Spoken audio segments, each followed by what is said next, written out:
They say that history is written by the victors. But what happens when the victors are left to float in the middle of the ocean, invisible to the very country they served? We all know the story of the atomic bomb, the blinding flash of light that ended the Second World War. But there is a shadow behind that light, a shadow that stretches 3 miles down into the abyss of the Philippine Sea. For decades, the story of the USS Indianapolis has been reduced to a single terrifying headline: sharks. But the true horror wasn't just the teeth in the water. It was the silence above it. It was a mission so secret that 900 men were allowed to vanish from the face of the earth without a single telephone ringing. It was a tragedy where the ocean was brutal, but the bureaucracy was lethal. Tonight, we are going to look past the official reports. We are going to step off the deck and into the black water with a young Marine named Edgar Harrell. We are going to witness the madness, the prayers, and the absolute limit of human endurance. So find a quiet place, pour a drink, and join me as we descend into the deep. This is the story of the ship that wasn't supposed to sink, and the men who refused to die.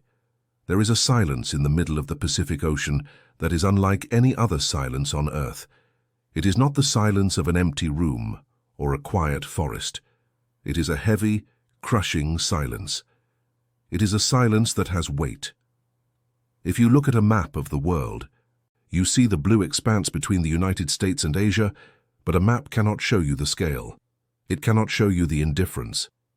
To the human mind, the Pacific is simply too big to comprehend.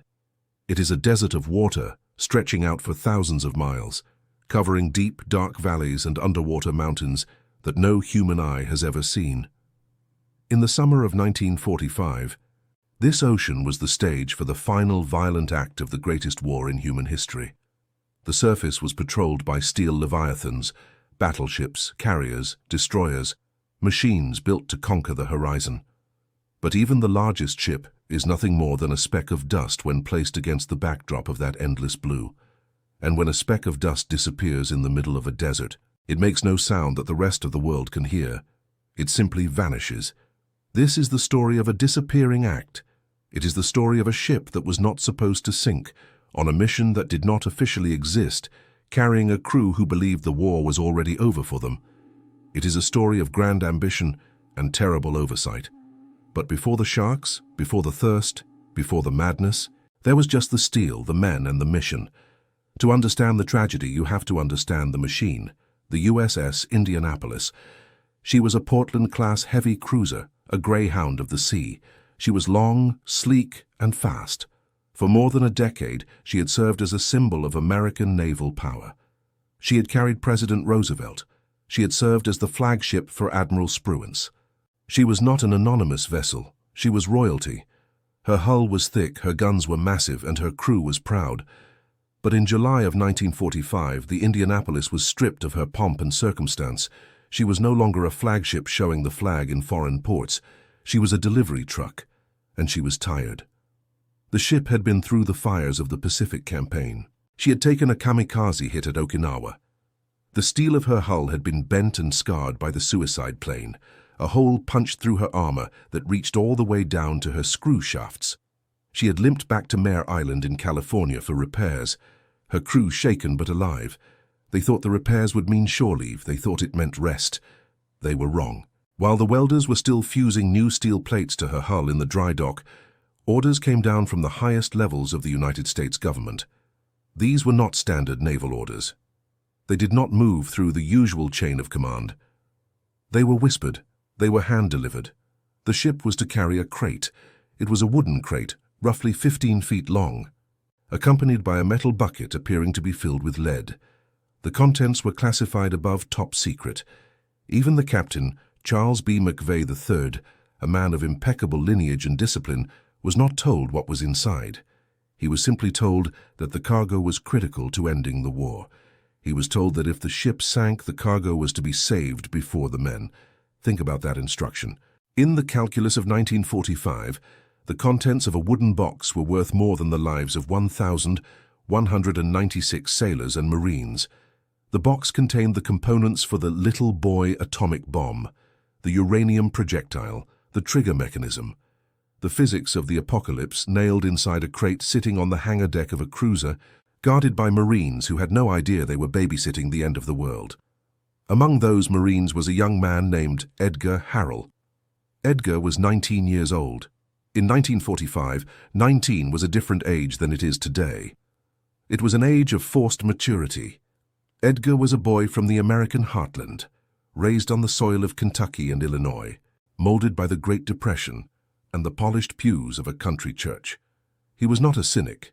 He was not a hardened killer. He was a believer. He carried a Bible as naturally as he carried his rifle. There is a photograph of the Marine detachment from that era. Rows of young men in pressed dress blues, their white covers gleaming in the sun. They look unbreakable. They look like statues carved from marble. But look closer at the eyes. They are children. They are boys who wrote letters to their mothers every Sunday. They are boys who dreamed of buying a Ford coupe and taking a girl to the drive-in. They were trained to stand straight and follow orders, but they were not trained for what was coming. Edgar Harrell took his duties seriously. The Marine detachment on a Navy ship is a unique brotherhood. They are the ship's police, the sharpshooters, the ceremonial guard. They sleep in their own quarters, separate from the swabbies. They maintain a razor-sharp crease in their trousers, even in the humidity of the tropics. For Edgar, guarding the crate was just another watch. Hours of standing on the steel deck, staring at a wooden box, listening to the hum of the ship's turbines. He didn't know that the box contained the death of a city. He only knew that the captain said it was important, and in 1945, that was enough. The Indianapolis departed San Francisco on July 16, 1945. She didn't just sail, she sprinted.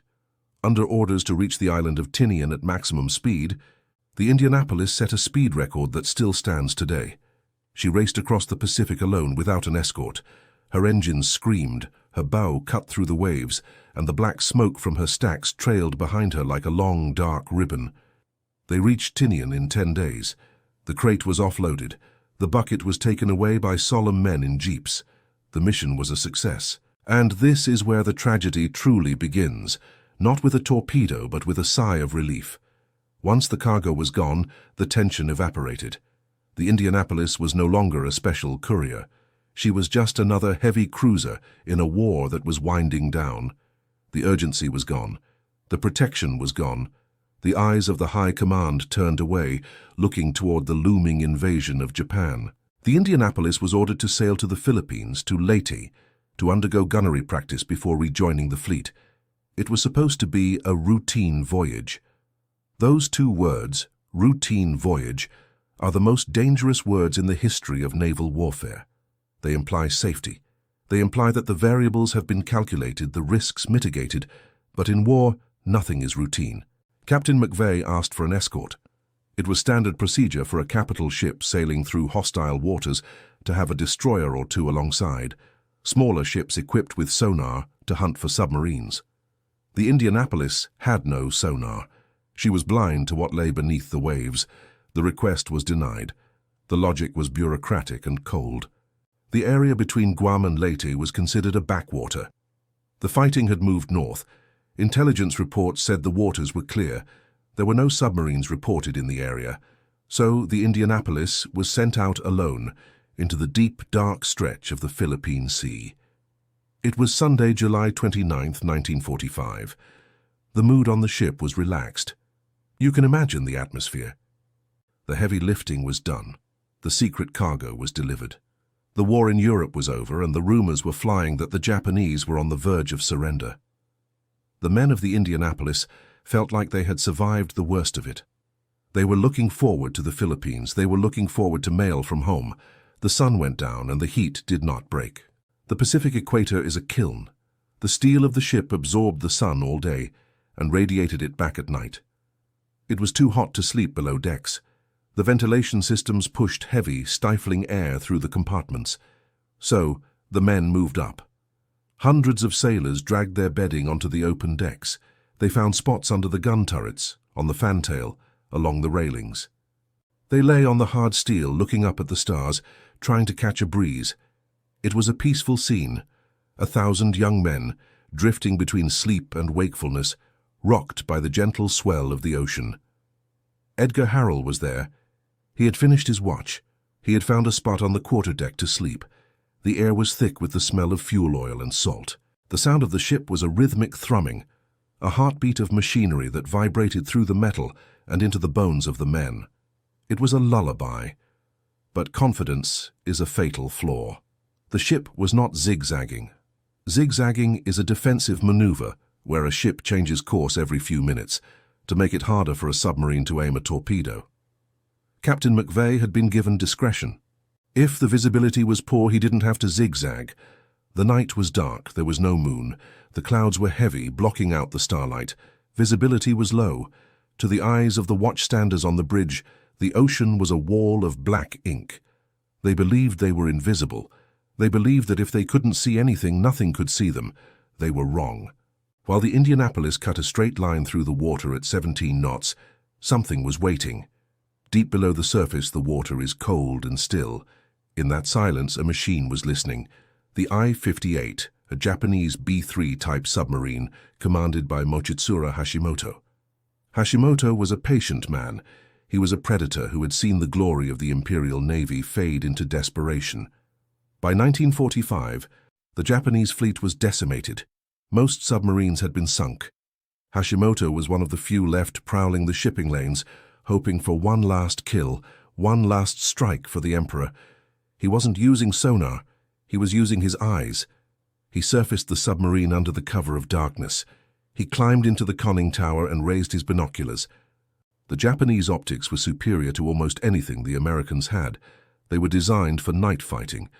And then he saw it, a black shape against the horizon, a smudge that was slightly darker than the night sky. It was the Indianapolis. Because the ship wasn't zigzagging, because it was maintaining a constant speed and a constant course, it was the perfect target. It was a mathematical certainty. Hashimoto ordered the submarine to dive.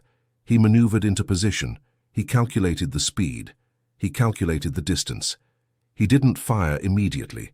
He waited. He refined the solution. He wanted to be sure. On the deck of the Indianapolis, Edgar Harrell was sleeping. The men around him were sleeping. The officers in the wardroom were playing cards or writing reports. The ship was a floating city of unaware souls. At 12:14 a.m. on July 30th, the waiting ended. Hashimoto gave the order. 6 Type 95 torpedoes left the tubes of the I-58. They sped through the water at 48 knots, leaving a trail of bubbles that was invisible in the dark. The time of flight was short, less than a minute. The first torpedo hit the bow. It wasn't a thud, it wasn't a bang, it was a disintegration. The entire front 40 feet of the Indianapolis was simply erased. The steel shattered like glass. The aviation fuel stored in the forward tanks ignited instantly, sending a column of fire hundreds of feet into the air. The ship shuddered violently. Men who were sleeping on the deck were thrown into the air. The vibration was so intense it knocked paint off the bulkheads. Edgar Harrell woke up to a world that had gone mad. He described the sound as if the ship had hit a mountain. One moment, he was dreaming. The next, he was sliding across the steel deck, his ears ringing, the smell of cordite and burning oil filling his lungs. But the first torpedo was just the beginning. Seconds later, the second torpedo hit. This one was the killer. It struck amidships, directly under the powder magazine and the fuel tanks. The explosion was cataclysmic. It ripped the ship in half. The concussion killed men instantly in the engine rooms. It blew out the bottom of the vessel. All power was lost. The lights flickered and died. The communication systems were severed. The pumps stopped working. The Indianapolis, a 10,000-ton fortress of steel, was now a broken toy.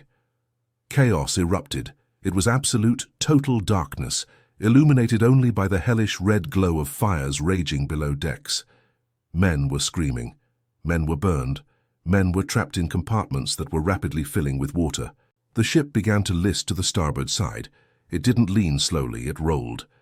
The ocean rushed in through the gaping wounds in the hull.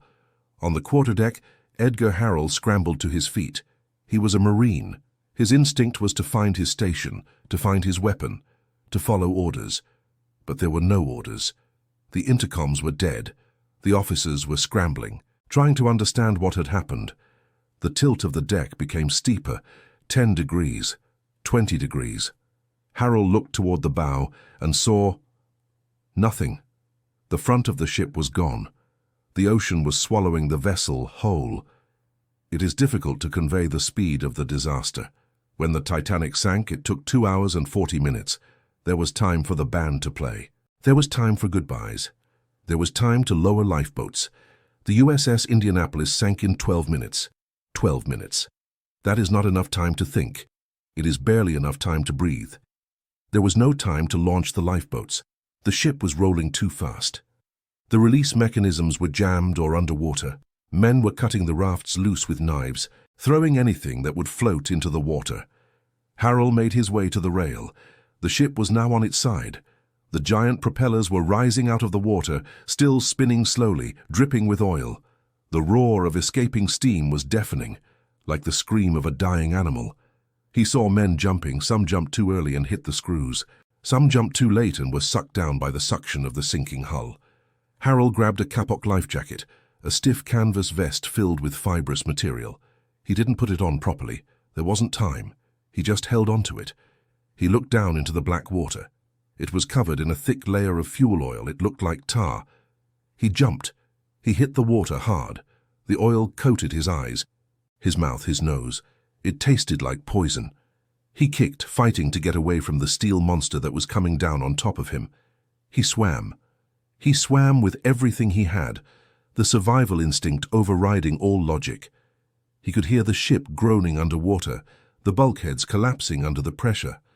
And then the noise stopped. Harrell turned back, treading water in the thick sludge. The stern of the Indianapolis rose up vertical, a tombstone against the night sky. It hovered there for a moment, as if hesitating. And then it slid straight down. It was gone. Edgar Harrell was alone. But he wasn't really alone. Around him, in the pitch black, were the voices. Hundreds of them. Screaming, crying, calling out names. Mom. Chief. Help me. There were 900 men in the water. The ship was gone. The radio distress signals, the SOS calls tapped out by desperate radio men in the final seconds, had been sent. But were they heard? Did anyone know? The ocean settled. The waves that had been churned up by the sinking ship began to smooth out. The silence returned. But this was a new kind of silence. It was the silence of the aftermath. They were in the middle of the Philippine Sea. No one knew they were there. No one was coming. Edgar Harrell floated in his life jacket, choking on the fumes of the oil, his eyes stinging. He looked at the stars, which were indifferent to the scene below. The rise of the Indianapolis was over. The pride, the speed, the secret mission, it was all at the bottom of the sea. Now the reality began. Now they were no longer sailors on a cruiser. They were flesh in the water, and the water was waking up. The first sensation was not fear, it was nausea. Imagine swimming in a pool of crude oil. It is not like water. It is thick, viscous, and clinging. It coats your skin in a layer of black slime that refuses to wash off. It enters your nose and burns the delicate membranes of your sinuses. It coats your tongue, sealing your taste buds under a layer of petroleum. When you blink, your eyelids stick together. When you try to breathe, you inhale the fumes of a refinery fire. 900 men were floating in this toxic sludge. In the immediate aftermath of the sinking, the ocean was a chaotic soup of debris, bodies, and oil. The darkness was absolute, save for the occasional flare of a dying fire on the surface or the beam of a flashlight cutting through the gloom before flickering out. Edgar Harrell was bobbing in the swell. The kapok life jacket held his chin above the water, but every wave slapped a fresh mixture of salt and oil into his face. He gagged, spat, and gagged again. The silence that had followed the ship's disappearance was now replaced by a cacophony of human distress. It was a chorus of the lost. Men were screaming for their friends. Officers were shouting orders that no one could hear. The wounded were moaning in a low, rhythmic drone that blended with the sound of the wind. But the most terrifying sound was the splashing. Panic is a heavy thing. It weighs a swimmer down. Men who had lost their life jackets in the fall were grabbing onto anything that floated. Crates, ammunition cans, sleeping bags. Worse, they were grabbing onto each other. In the water, a drowning man is dangerous. He will climb on top of you to breathe, pushing you down to save himself. It is not malice, it is biology. It is the lizard brain fighting for one last lungful of air. Harrell drifted away from the largest groups. He had the instinct of a hunter. Stay quiet, stay observant, conserve energy. He found a small group of Marines and sailors, about 80 of them, clinging together in a loose cluster. They linked arms. They tied the straps of their life jackets together. They formed a floating carpet of humanity, bobbing on the black swells of the Pacific. They called it a raft, but there was no raft. There were only cork nets and crates. The men in the center were supported by the men on the outside. They took turns. If you were on the outside, you took the brunt of the waves. If you were on the inside, you could rest, but you were crushed by the bodies of your shipmates. The first night was a test of temperature. We think of the tropical Pacific as hot, and during the day, it is a furnace. But water conducts heat away from the human body 25 times faster than air. Even in 80-degree water, if you stay in it long enough, you will freeze. As the adrenaline of the sinking wore off, the shivering began. It started in the extremities, the fingers and toes turning numb. Then it moved to the core. Teeth chattered so hard they chipped, muscles locked up in painful cramps.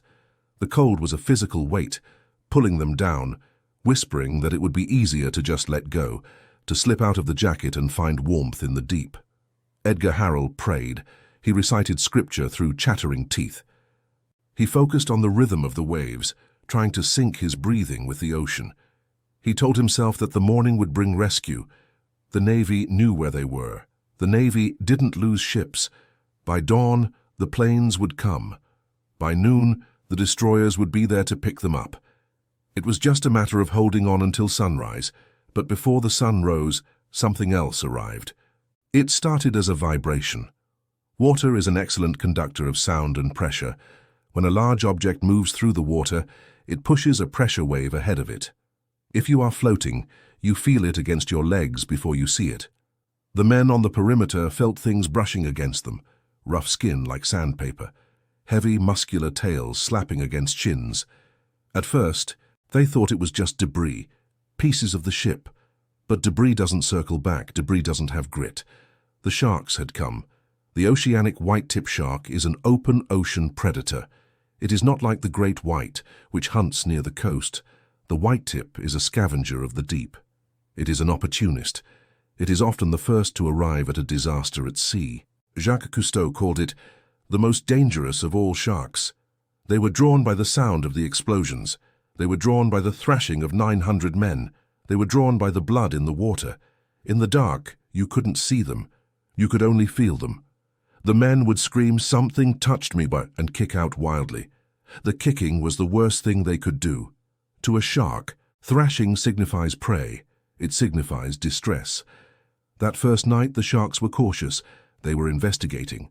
They bumped the men, testing the objects to see if they were edible. The oil in the water may have deterred them initially. The taste of fuel is repulsive even to a scavenger.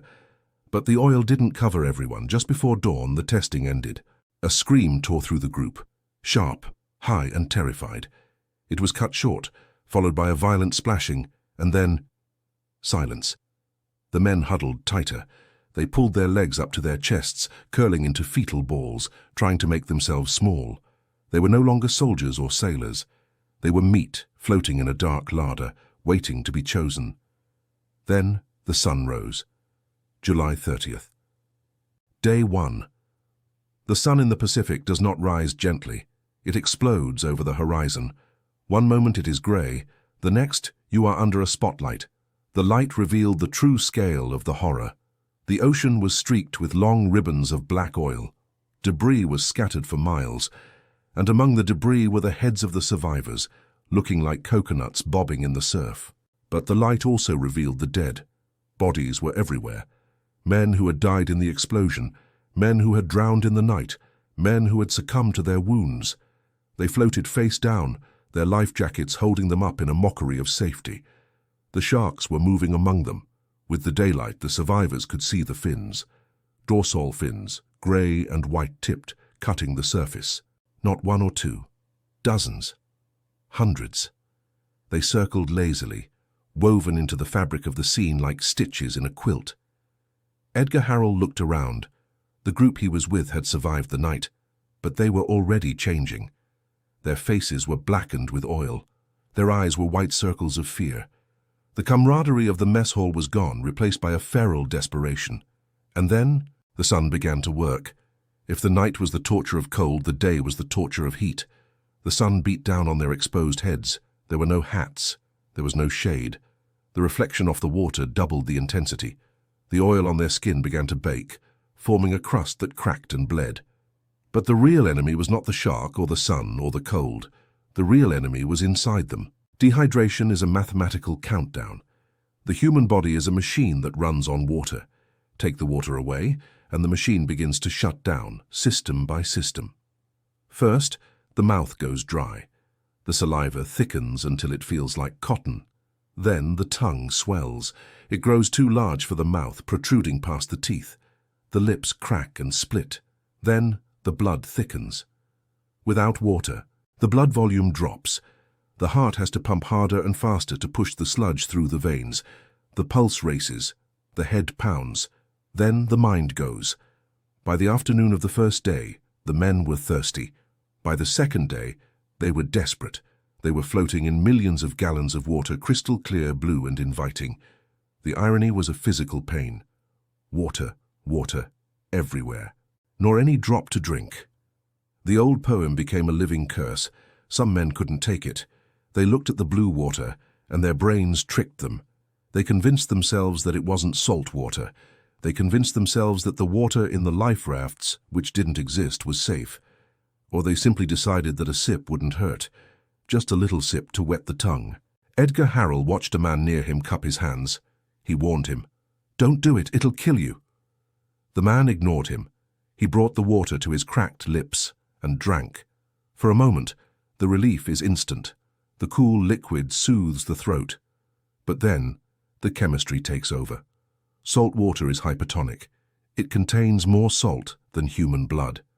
To process the salt, the body has to pull water out of the cells to flush it away. So for every cup of seawater you drink, you urinate 2 cups of fresh water. You literally dehydrate yourself to death by drinking. But before you die, you go mad.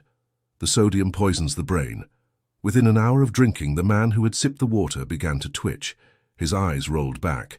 He started to babble. Then, he became violent. He thrashed, attacking the men around him, screaming about spies, about Japanese soldiers in the water, about food tables waiting just below the surface. This was the beginning of the madness. By the second day, mass hallucinations began to ripple through the groups. It is a phenomenon known as collective delusion.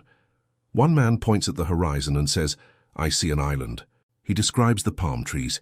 He describes the girls on the beach handing out iced tea.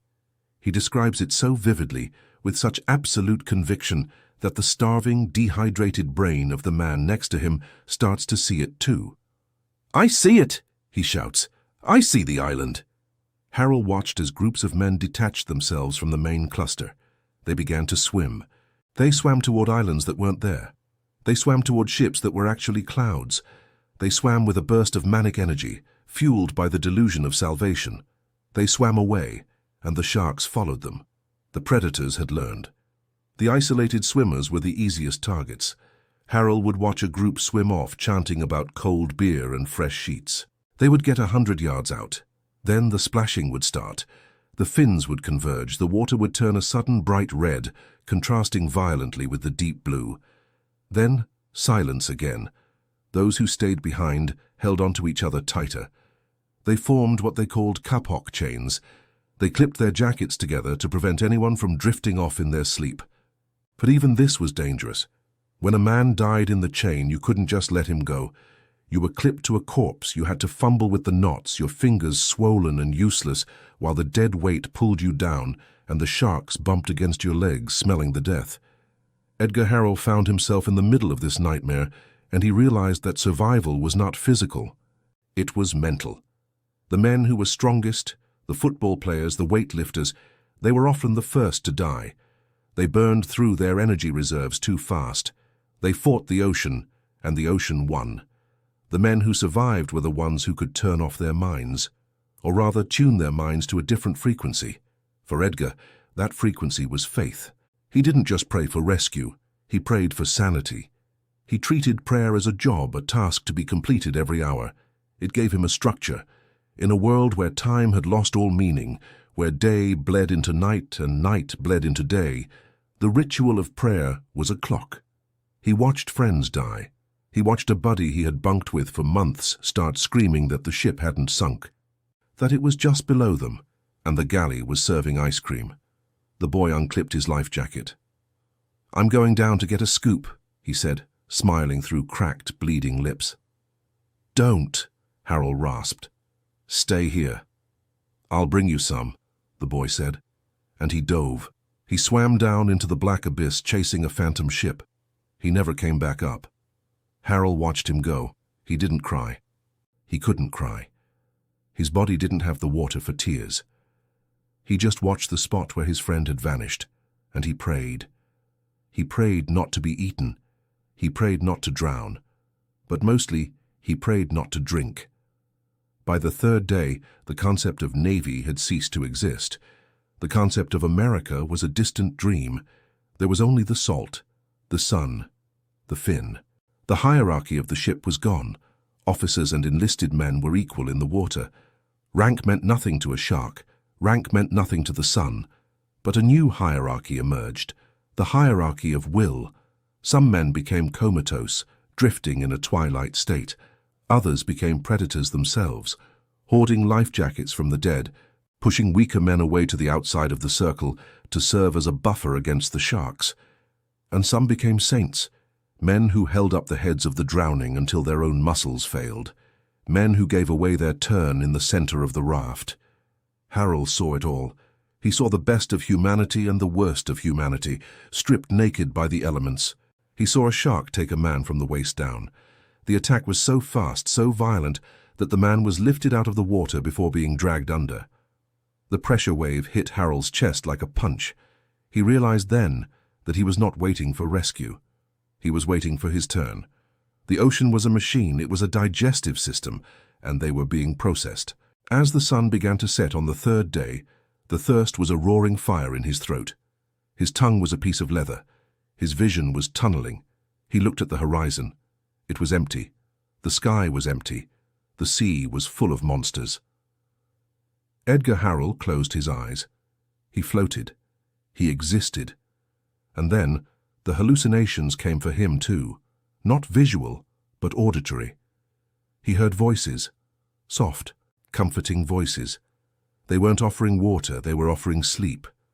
"Just close your eyes, Edgar," the voices whispered. "It's so much easier if you just sleep."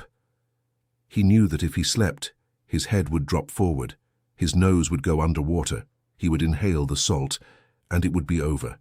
He forced his eyes open. He bit his own lip until he tasted the metallic tang of blood, just to feel something other than the numbness. He looked at the man floating next to him. The man was staring at the sky, his eyes wide and unblinking. He was dead. Harrell was floating in a graveyard. And the night was coming again. The sharks hunted best at night. The phosphorescence in the water would light up their trails, streaks of green fire darting under the legs of the men. This was the reality. The grand ambition of the atomic bomb, the victory of the war, the speed records. It all came down to this: a boy, a life jacket, and the teeth in the dark. The system had collapsed. The machine had broken. Now, the only thing left was the will to breathe one more time. Just one more time. And then the sun went down. By the third day, the ocean had changed. On the first day, it was a terrifying, chaotic void. On the second day, it was a prison. But by the third day, the ocean had become a tomb. The struggle against the water had stopped being a battle and had become a negotiation. The men were no longer fighting to stay afloat. They were bargaining for one more hour of breath. The groups had fragmented. The large, cohesive rafts of humanity that had formed in the first hours had broken apart, shredded by currents, by madness, and by predators. Edgar Harrell was drifting in a smaller cluster now. The men around him were unrecognizable. The sun had baked their skin into a hideous blackened crust. Their lips were swollen so large that they could no longer speak, only croak. Their eyes were recessed deep into their skulls, skeletal and staring. They looked like the dead. In fact, it was becoming impossible to tell the living from the dead without touching them. When a man died now, he didn't sink immediately. The life jacket, the kapok vest, was designed to keep a body afloat for days, so the dead remained. They bobbed shoulder to shoulder with the living, their heads lolling forward into the water. The survivors were too weak to untie the knots. They were too weak to push the corpses away. So they floated in an embrace with the deceased, rising and falling together on the swells. And the sharks had learned. On the first day, the sharks had been cautious, circling the perimeter, picking off the stragglers. By the third day, the caution was gone. The sharks understood the physics of the situation. They understood that the prey was not going anywhere. They understood that the prey could not fight back. They began to move through the center of the groups. Harrell watched the fins cut through the middle of the huddle. He felt the rough sandpaper skin brush against his legs. He saw the eyes, black, flat, unblinking, staring up at him from beneath the surface. It was a slow, methodical harvest. A shark would select a victim, often someone who was already dead or near death, and simply pull them down. There was no longer the frantic splashing of the first night. The men were too exhausted to thrash. There was just a sudden jerk, a gasp of air, and then a void where a man had been. It became a routine, a grim, mechanical process. The sun rose, the men burned, the sharks fed, the sun set, the men froze. But while this biological horror was playing out in the Philippine Sea, a different kind of horror was playing out in the offices of the United States Navy.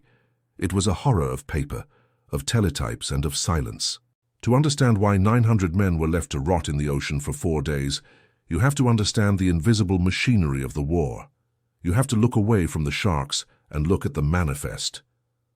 In 1945, the Pacific Ocean was a highway. Thousands of ships moved between islands every day. Tankers, destroyers, cargo ships, troop transports. To manage this traffic, the Navy had a system. Ships were tracked from point A to point B. If a ship didn't arrive at point B on time, alarms were supposed to ring. Search planes were supposed to launch. But there was a flaw in the system, a loophole carved out for the fighting ships. The USS Indianapolis was a combatant vessel. Combatant vessels were operated under a doctrine of secrecy. Their movements were not always broadcast. Their arrivals were not always confirmed.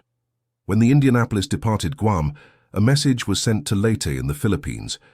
Expect arrival on Tuesday, July 31st. The message was received. It was logged. But on Tuesday, July 31st, when the Indianapolis did not appear on the horizon at Leyte, no one picked up a phone.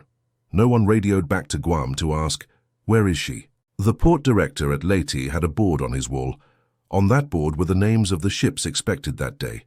When the sun set and the Indianapolis hadn't anchored, he simply took the card with her name on it and moved it to the next day. He assumed she was delayed. He assumed she had been diverted. He assumed that a 10-ton heavy cruiser with a crew of 1,200 men didn't just vanish. There was a standing order in the Pacific Fleet. Arrivals of combatant ships shall not be reported. Read that again. Arrivals shall not be reported. This order was intended to keep the radio waves clear and to prevent the Japanese from analyzing traffic patterns. But in practice, it meant that if a combat ship arrived safely, no one was told. And if a combat ship didn't arrive, no one was told. The Indianapolis was sailing into a bureaucratic void. She was a ghost ship before the torpedoes even hit. There were other failures. On the night of the sinking, 3 separate radio stations heard the distress signals, the SOS, the coordinates. One radio man was drunk. He ignored it. One radio man was asleep. His supervisor didn't wake him. One commander thought it was a Japanese trap, a trick to lure rescue ships into an ambush. He ordered his men to ignore the signal. So, the silence above the water was absolute. The Navy, the greatest maritime power the world had ever seen, had simply lost a capital ship. They didn't know it was missing. For 4 days, the official status of the USS Indianapolis was en route. Back in the water, the concept of en route was a cruel joke. Harrell and the others were moving, but they weren't going anywhere. They were drifting west with the current, moving further and further away from where the ship had gone down. This meant that even if a search party went to the coordinates of the sinking, they would find nothing but an oil slick. Day 3 brought a new torture, hope. In the afternoon the sky darkened. The relentless, blinding sun was obscured by heavy, slate-grey clouds. The temperature dropped. The wind picked up. Rain. For a man dying of thirst, rain is not weather. It is a miracle. It is manna from heaven. The men tilted their heads back. They opened their swollen, cracked mouths. They tried to catch the drops on their tongues. Some men stripped off their shirts, if they still had them, and tried to catch the water in the fabric, squeezing the precious liquid into their mouths. But the rain was a double-edged sword. It was a squall. It was violent. The waves, which had been rolling swells, turned into chopping whitecaps. The wind howled, whipping the ocean into a frenzy. The rain provided a few ounces of fresh water, just enough to moisten a tongue, just enough to clear the salt from the back of a throat. But the storm destroyed the rafts. The groups, already fragile, were scattered. The men who were clinging to the edges were ripped away by the waves. The noise of the wind drowned out the voices. You couldn't hear the man next to you. You couldn't hold on to him. Harrell felt the grip of his shipmates loosen. The ocean was churning, tossing them like corks in a washing machine. He fought to stay with his group, paddling with his remaining strength, but the sea was stronger. When the squall passed, the silence returned, but the geography of the survivors had changed. The clusters were smaller. The distances between them were greater. Men were now drifting alone or in pairs, separated by miles of open water. The rain had washed the oil off their faces, but it had also washed away their heat. The cold set in with a vengeance. And with the cold came the end of resistance. By the night of the third day, the hallucinations had taken total control. It is difficult to describe the madness that comes from dehydration and exposure. It is not like a dream. It is a waking reality. The brain, starving for oxygen and poisoned by urea, begins to construct a new world to explain the suffering. Harrell listened as the men around him began to have conversations with people who weren't there. "My mother is in the kitchen," a sailor whispered, staring at a patch of foam. "She's making biscuits. Can you smell the flour?" "I'm going to the store," another said, unclipping his life jacket. "I need cigarettes." But the hallucinations soon turned dark. Paranoia set in. "He's got water," a man screamed, pointing at Harrell. "He's hiding a canteen under his vest. Kill him." Fights broke out. Men with no strength to lift their arms found the strength to try and drown each other. They grappled in the water, pushing faces under the surface, convinced that their shipmates were Japanese spies or hoarding supplies. Harrell had to fend them off. He had to kick away drowning men who were trying to kill him for a phantom canteen. He had to listen to the screams of men murdering each other in a frenzy of delusion, and beneath them, the sharks waited for the losers. Harrell found himself drifting into his own mind. He saw his home. He saw the green fields of Kentucky. He saw the face of his father. He spoke to them. He prayed to them. "God," he whispered, his voice a dry rasp. "If you get me out of this, I will serve you. I will not be silent." It was a bargain, a contract signed in salt water. The fourth day dawned. Thursday, August 2nd. This was the deadline. The medical experts who later analyzed the disaster agreed. The human body cannot survive much longer than 4 days without water in those conditions. The men were at the physiological limit. Their kidneys were failing. Their blood was turning to sludge. Their hearts were fibrillating. Those who were still alive were in a trance. They were floating in a space between life and death. They no longer felt the sun. They no longer felt the fear. They were just waiting. And then a sound. It was a drone, a low, steady hum. It wasn't the wind. It wasn't the ocean. It was mechanical. Lieutenant Wilbur Chuck Gwynn was bored. He was flying a PV-1 Ventura, a medium bomber used for patrol. He was on a routine sector search, flying south from Peleliu. His job was to look for Japanese submarines or surface ships. He was flying at 300 feet. The ocean below was a monotonous sheet of blue. He had been flying for hours. His eyes were tired. The drone of the engines was hypnotic. He was about to turn back. His patrol sector was almost finished. And then, a problem. An antenna weight, a lead ball on a wire that trailed behind the plane to stabilize the radio antenna, snapped loose. It began to whip around in the slipstream. Gwyn was annoyed. He handed the controls to his co-pilot and went back to the fuselage to reel in the antenna manually. He opened the small access hatch in the floor of the plane. He looked down. He wasn't looking for survivors. He wasn't looking for a ship. He was looking at the tail of his own plane, but his eyes caught a glint on the water. Oil. A long, thin streak of oil stretching for miles. Gwyn's heart jumped. Oil meant a submarine. A Japanese sub, possibly damaged, leaking fuel. This was it. The kill he had been waiting for. He scrambled back to the cockpit. "Dive! Dive! Follow that slick!" He pushed the yoke forward. The Ventura banked and dropped toward the ocean. He opened the bomb bay doors. He armed the depth charges. He was ready to attack. He followed the oil slick to its source. He expected to see a periscope. He expected to see the grey hull of a U-boat. He leveled off at 300 feet. He looked out the window. He saw heads, hundreds of them. Black dots bobbing in the oil, arms waving feebly. Gwyn blinked. It didn't make sense. It wasn't a submarine. It was a carpet of people. "My God," he said over the intercom. "Those are men." He pulled up hard. He didn't drop the bombs. He keyed his radio. "I'm circling large number of survivors at position." He read the coordinates.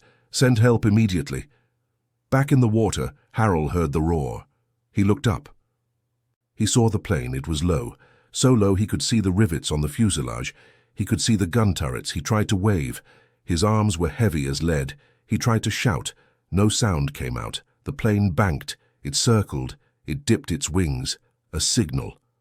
"I see you." It is impossible to overstate the power of that moment.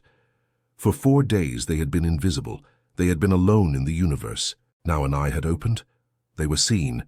Tears, which they thought they didn't have the water to produce, streamed down their cheeks. Men who had been comatose opened their eyes. Men who were hallucinating stopped fighting and looked at the sky. But being seen is not the same as being saved. Gwyn couldn't land. The Ventura was a land-based bomber. If he touched the water, he would sink. All he could do was circle. All he could do was radio. And the radio message hit the Navy like a thunderclap. Survivors. What survivors? What ship? The confusion was total. The Navy still didn't know the Indianapolis was missing. They checked the boards. The Indianapolis was supposed to be in Leyte. Was it a transport? Was it a Japanese trick? But the urgency in Gwyn's voice cut through the bureaucracy. Planes were scrambled. Ships were diverted. One of those planes was a PBY Catalina, an amphibious flying boat piloted by Lieutenant Adrian Marks. Marks took off from Peleliu with a crew and a belly full of supplies. He flew as fast as the lumbering seaplane could go. When he arrived at the scene, the sun was starting to set. The sight that greeted him was worse than anything Gwyn had described. The sharks were in a frenzy.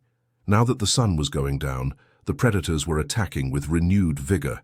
Marks looked down and saw the splashes. He saw the fins darting into the groups. He saw men being dragged under while he watched from the cockpit. He had orders, strict orders. Drop supplies. Do not land.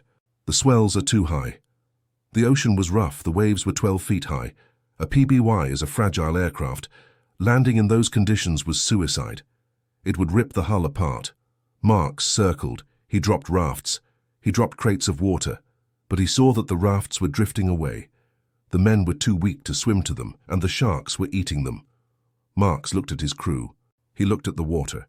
He made a decision that would end his career if he failed and possibly kill them all. "I'm going in," he said. He lined up the PBY with the swells. He cut the throttles. The plane dropped. He stalled it just above the crest of a wave. The hull slammed into the water. The plane bounced, rivets popped, the hull groaned, water sprayed over the windshield, but it held. The PBY was down. It was no longer an airplane, it was a lifeboat. Marks taxied the plane toward the nearest group of survivors. The propellers chopped the water. "Get them!" he yelled. His crew opened the blister windows. They reached down. They started pulling men out of the sea. The first man they pulled in was covered in oil. He was skeletal. He was shaking so hard he couldn't speak. He grabbed the crewman's hand and wouldn't let go. They filled the fuselage. They stacked men like cordwood on the floor, but there were too many. The plane was full. Marks taxied to the next group. "Put them on the wings." They began to tie men to the wings of the airplane. They used parachute cord, they used belts. They pulled men out of the shark-infested water and lashed them to the top of the PBY's wing struts. Imagine the scene. A seaplane, bobbing in 12-foot waves, in the middle of the dark ocean, covered in oil-soaked dying men. The wings were sagging under the weight. The fabric of the aircraft was groaning. Edgar Harrell was still in the water. He watched the plane. It was far away. He wasn't in the first group. He wasn't in the second group. The night had fallen. The PBY's lights were on, a beacon in the darkness. But for Harrell, the darkness was still close. The rescue had begun, but the clock was still ticking. The sharks were still there, and the ships were still hours away. Harrell drifted. He saw the light of the plane, a distant star of salvation. "Hold on," he told himself. "Just hold on." But holding on takes energy. And energy was the one thing he didn't have left. The fourth night, the longest night, had begun. The race was no longer against the ocean. It was a race against time itself. The plane was a promise, but promises don't stop hearts from stopping. The final test was here. Survival wasn't about fighting anymore. It was about enduring the weight, while the machinery of salvation slowly, painfully ground into gear. The silence above the water was broken, but the silence below the water was waiting to reclaim anyone who slipped. The PBY Catalina was a small island of aluminum in a sea of darkness. It rocked violently in the swells, its wings groaning under the weight of the men lashed to the struts. Lieutenant Adrian Marks and his crew had done the impossible. They had turned an airplane into a lifeboat. But they were at capacity. They had 56 men aboard or on the wings. But there were still hundreds in the water. Edgar Harrell was not on the plane. He was still drifting in the black soup, miles away, clinging to a group that had dwindled to a handful of shivering souls. The night of August 2nd was the breaking point. The hope ignited by the sight of the plane earlier that day began to flicker and die as the hours passed and the darkness returned. The sharks, emboldened by the night, were bumping against them again. The cold was seizing their muscles. Harrell drifted in and out of consciousness. He was no longer waiting for rescue, he was waiting for the end. And then a new light appeared. It wasn't the small dipping light of a plane, it was a beam, a solid, blinding column of white fire cutting through the night. It came from the horizon. It swept across the clouds, illuminating the bottom of the overcast sky like a ceiling lamp in a dark room. It was the USS Cecil J. Doyle. The captain of the Doyle, W. Graham Claytor, Jr., had made a decision that violated every rule of wartime naval engagement. He knew there were men in the water. He knew it was pitch black. He knew that submarines could be lurking. Standard procedure dictated that he approach in darkness, stealthily. But Claytor realized that stealth would kill the survivors. They needed to know help was there. They needed a beacon to keep their hearts beating for one more hour. So he ordered the ship's largest searchlight turned on, and he didn't aim it at the water, he aimed it straight up. He turned his ship into a lighthouse. For Edgar Harrell, looking up from the surface of the ocean, that beam of light was the finger of God. It was the first undeniable proof that the world had not forgotten them. The Doyle arrived first, followed by other destroyers. The Bassett, the Ringness, the Register. The heavy cruisers had become hearses. Now the destroyers became ambulances. The rescue operation was not a scene of jubilation. It was a scene of grim industrial extraction. The ships slowed to a crawl. They lowered whaleboats. Men with flashlights leaned over the gunwales, scanning the oil-slicked waves. "Here's one!" a voice would shout. "Over here!" But getting the men out of the water was a delicate, horrific process. They were covered in inches of heavy fuel oil. They were slippery.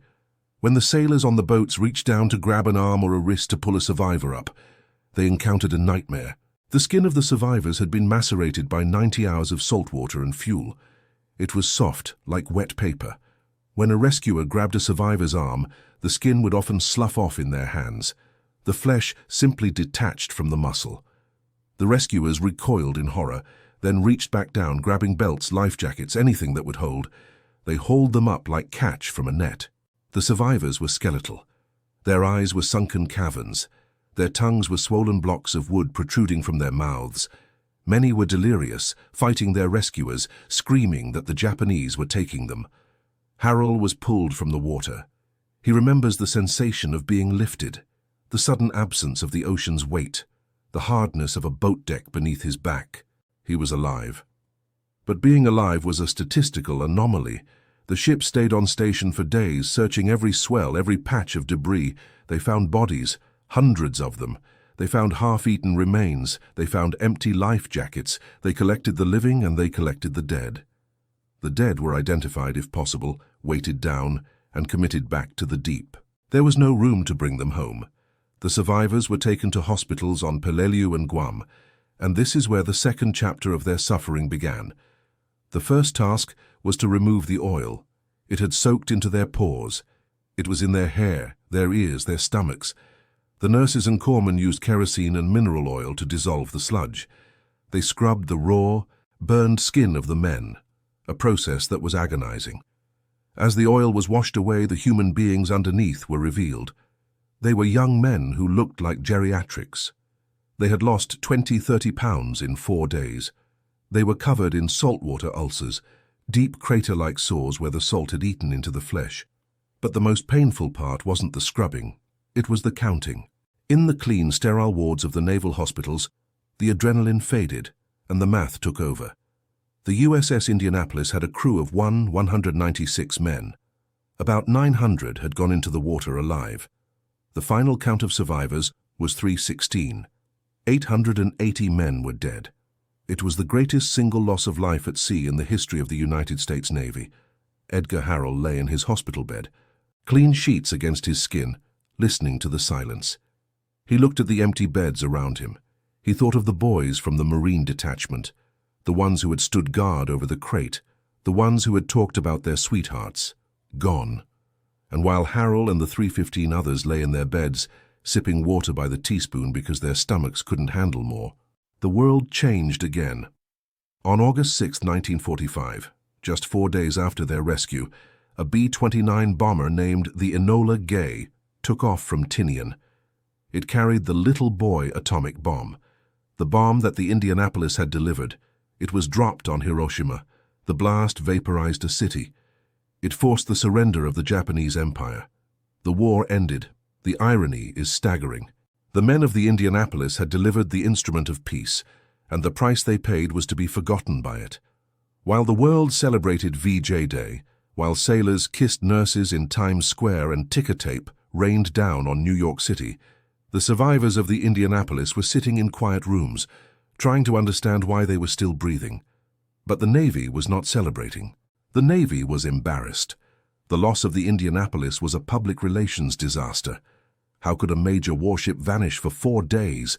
How could hundreds of men die of thirst and shark attacks while the Navy had no idea they were missing? The questions began to swirl in Washington. The press was asking who was to blame. The families of the 880 dead received telegrams that raised more questions than answers. The Navy needed a narrative. They needed a reason, and most importantly, they needed a target. They found one in Captain Charles B. McVeigh III. Captain McVeigh was one of the survivors. He was a man of honor, a second-generation naval officer. He had done everything he could to save his ship. He was the last man to leave the bridge. He had survived the water, clinging to a raft, holding his men together. But the system cannot blame itself. The system is designed to protect the institution. If the Navy admitted that the port directors had failed, that the distress signals were ignored, that the ship was sent into harm's way without an escort, that would be an admission of systemic incompetence.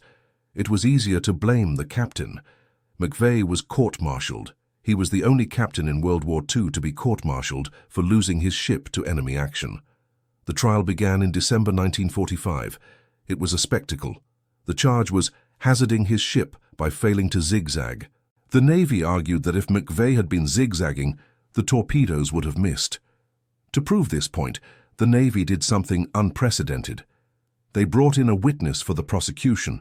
They brought in Mochitsura Hashimoto, the Japanese submarine commander who had sunk the ship. Imagine the scene. The war was over, but the wounds were fresh. Hashimoto was brought to Washington, D.C., sworn in and placed on the stand. He was a quiet, dignified man. He sat there, the enemy who had killed their friends, and he was asked a simple question. If the Indianapolis had been zigzagging, would you have been able to sink her? Hashimoto looked at the court. He looked at McVeigh. Through a translator, he said, "It would not have mattered. I would have hit the ship anyway." He explained that his position was perfect. He explained that at that range, with the weapons he had, zigzagging would have made no difference. It was a complete exoneration of McVeigh's tactics. The man who pulled the trigger said the target couldn't have escaped. But the court ignored him. They needed a guilty verdict. They needed to close the book. McVeigh was found guilty. He wasn't imprisoned, but his career was over. His reputation was destroyed. He was the man who killed the Indianapolis. That was the label the Navy pinned to his chest. The survivors were furious. They knew the truth. They knew McVeigh was a good captain. They knew he was a scapegoat. But they were young enlisted men, and the Navy was a juggernaut. Their voices were drowned out by the gavel. Edgar Harrell went home. He returned to the heartland. He took off the uniform. He tried to become Edgar again. But you cannot endure 4 days in a shark tank and come back the same. In 1946, the term post-traumatic stress disorder did not exist. It was called combat fatigue or shell shock. But even those terms were reserved for men who had been in the trenches, under artillery fire. There was no language for what the Indianapolis survivors had experienced. There was no language for the feeling of being eaten alive. Harrell tried to sleep, but the nights were dangerous. In his dreams, the ceiling would turn into water. The sheets would turn into oil. He would wake up screaming, thrashing, trying to kick the sharks away. He would walk down the street in his hometown and see a glass of water sitting on a diner counter. He would stare at it, the condensation dripping down the glass, the clarity of the ice. He would stand there, paralyzed by the sight of water, remembering the men who had drank the ocean and died frothing at the mouth. He went to church, but the sermons about hellfire felt redundant. He had already been there. The hardest part was the silence. The country wanted to move on. The war was the good war. We won. The evil was defeated. Let's build the suburbs. Let's buy the cars. Let's not talk about the men who were floating in the dark. The survivors drifted apart. They scattered across America, carrying their trauma like a secret stone in their pockets. Some drank to drown the memories. Some worked themselves to exhaustion so they wouldn't have to dream. McVeigh suffered the most. He lived in Litchfield, Connecticut. He received hate mail every day. Letters from mothers saying, "You killed my son. Why are you alive and my boy is dead? I hope you rot." He kept them. He read them. He lived for 20 years with the ghosts of his crew. He attended the reunions, standing stoically while the survivors, his boys, hugged him and told him it wasn't his fault. But the verdict stood. The official record said he was guilty. In 1968, Charles McVeigh walked out into his snowy garden. He was wearing his Navy uniform. He held a toy sailor in one hand, a charm he had kept for luck. In the other hand, he held his service pistol. He did not shoot himself in the head. He did not shoot himself in the heart. The police report noted the angle of the bullet. It was complex. It was difficult. Captain McVeigh committed suicide. He was the final casualty of the Indianapolis, the 881st man. Edgar Harrell heard the news. It was a blow. It was a reminder that the ocean hadn't finished with them yet, but it also lit a fire. For years, the survivors had been quiet. They had focused on their families, their jobs, but the injustice of McVeigh's death, the lingering lie of the court-martial, and the fading memory of the men who died, it began to gnaw at them. They realized that if they didn't speak, the story would die with them. The official Navy history, the one that blamed the captain and ignored the failure of the port directors, would become the only history.